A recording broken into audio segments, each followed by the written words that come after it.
बिस्मिल्लाहिर्रहमानिर्रहीम। अस्सलाम वालेकुम। तालिबान ने बड़ी तेजी के साथ अफगानिस्तान पर कब्जा तो कर लिया, लेकिन एक वादी ऐसी है जिसका नाम है पंजशेर। ये वो इलाका है जहाँ पर अभी तक तालिबान का कब्जा नहीं हो सका। पंजशेर अफगानिस्तान के 34 सूबों में से एक है जो काबुल से तकरीबन 3 घंटे की मुसाफत पर वाक़ है। और अब इस इलाके पंजशेर में तालिबान के खिलाफ एक मज़ामती तहरीक शुरू हो चुकी है, जिसकी सरबराही अहमद शाह मसूद के बेटे अहमद मसूद कर रहे हैं। अहमद मसूद का कहना है कि वो सिर्फ तालिबान की हुकूमत को तस्लीम करने के लिए तैयार नहीं है। हिंदू कुश पहाड़ी सिलसिले में पंजशेर वादी वाक़या है। इस वादी के बीचों बीच पहाड़ी रास्तों में से तेज रफ्तार दरियाए पंजशेर गुजरता है और इसी वादी में साबका हुकूमत के 2 अहम अरकान ने पनाह ली हुई है। इनमें से एक अशरफ गनी के दौर के वजीर दाखिला बिस्मिल्लाह साबरी और दूसरे साबिक नायब सदर अमरुल्लाह सालेह। अशरफ गनी के इक़्तिदार से फरार होने के बाद अमरुल्लाह सालेह ने मुल्क का कायम मकाम सदर होने का भी दावा किया था। अमरुल्लाह सालेह ने एक ट्वीट में लिखा है कि वो किसी भी सूरत तालिबान के सामने सर नहीं झुकाएंगे और न ही इसे तस्लीम करेंगे। इन्होंने मजीद लिखा कि वो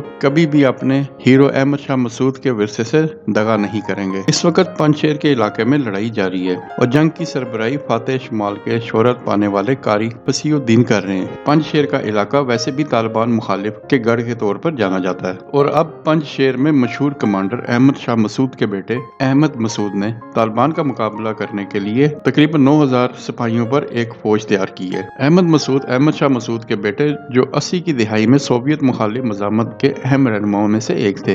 अब आपको बताते हैं कि अहमद मसूद का असल में तालिबान से तकाजा क्या है। अहमद मसूद के मुताबिक तमाम अखवान पार्टियों पर मुश्तमिल वसीउल बुनियाद एक मुश्तरका हुकूमत कायम की जाए तो वो तालिबान से हाथ मिलाने के लिए तैयार है। अहमद मसूद का ये भी कहना था कि अगर तालिबान इस रास्ते पर चलते रहे तो ये ज्यादा देर नहीं चलेगा। हम अफगानिस्तान के दिफा के लिए तैयार हैं और हम इन्हें एक खूनरेजी से खबरदार करते हैं। इससे पहले भी अहमद मसूद ने उम्मीद जाहिर की थी कि काबुल के इक़्तिदार पर कब्जा करने वालों के साथ पुरअमन मुज़ाकरात होंगे, लेकिन अहमद मसूद ने तालिबान को खबरदार किया था कि इनकी फोर्सेज लड़ाई के लिए तैयार हैं। अहमद मसूद ने पंजशेर में आर्मी यूनिट्स और स्पेशल फोर्सेज के साथ साथ मकामी मलेशिया के यूनिट्स भी इकट्ठे किए हैं। अहमद मसूद का ये कहना था कि हम नहीं चाहते कि जंग हो, हमारे साथ मुज़ाकरात किए जाए और एक मुश्तरका हुकूमत का क़याम किया जाए, लेकिन अगर हमारी बात ना मानी गई तो फिर लड़ाई है। अफगानिस्तान की पिछली गनी हुकूमत की तमाम अफगान फोर्सेज इस वक्त इकट्ठी होकर पंजशेर के इलाके में जमा हो गई हैं और इस वक्त पंजशेर के इलाके में लड़ाई जारी है। तालिबान ने अहमद मसूद को वादी पंजशेर में हवाले करने के लिए चंद घंटों की मोहलत दी थी।